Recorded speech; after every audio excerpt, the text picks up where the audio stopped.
یوه مسله دا دی چې ایمو ډېر داسې کسان دي چې هغه مزدورۍ کوي. مزدورۍ وجې نه بیا هغوی روژه نشي ساتلی یا روژه خوري، تکلیف دی ورته.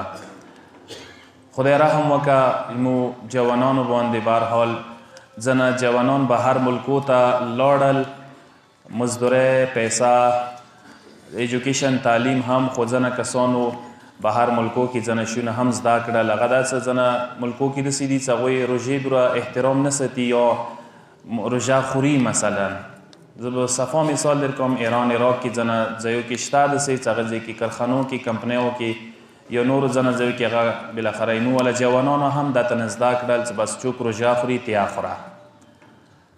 زیوی کمپنی کې هم نور کسان روژه خوري، کمپنی مالک دی ماتی چې روژه بخوري، بس یا الله، بس چونکې کمپنی مالک ورته وویله زه خورم. لا طاعت للمخلوق فی معصیت الخالق.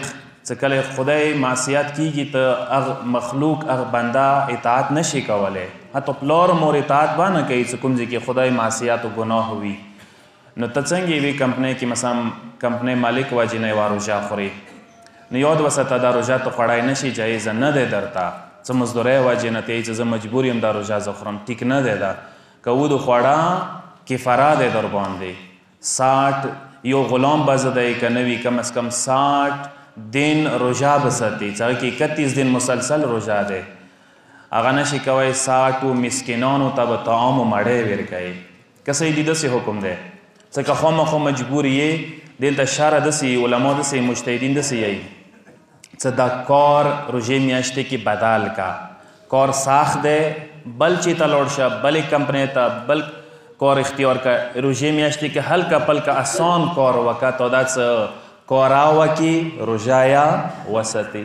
نوي دا نشي کوی، مجبور یې بیا یوې میاشتې روژې میاشتې قرضه راواخله. ټول کال خو قرضې راخیستی شي، کم از کم روژې دپاره قرضه راوخه. غټ کار روژه دی چې روژه سر ته ورسوي. قرضه راوخه، روژې میاشته قرضې سوه چلیږه، روژه سر ته ورسوه، روژه مه خوره، او هغه نه بعد څه کومه دی خپله قرضه لنډه کړه، دوباره مغه کار دوباره جایم که. که دا صورتونه دلته ممکن نه دي، بیا به هم روژه ساتي. مغه کار دی وکه، ساخ ویلې نه دی وکه، خپله روژه ساته.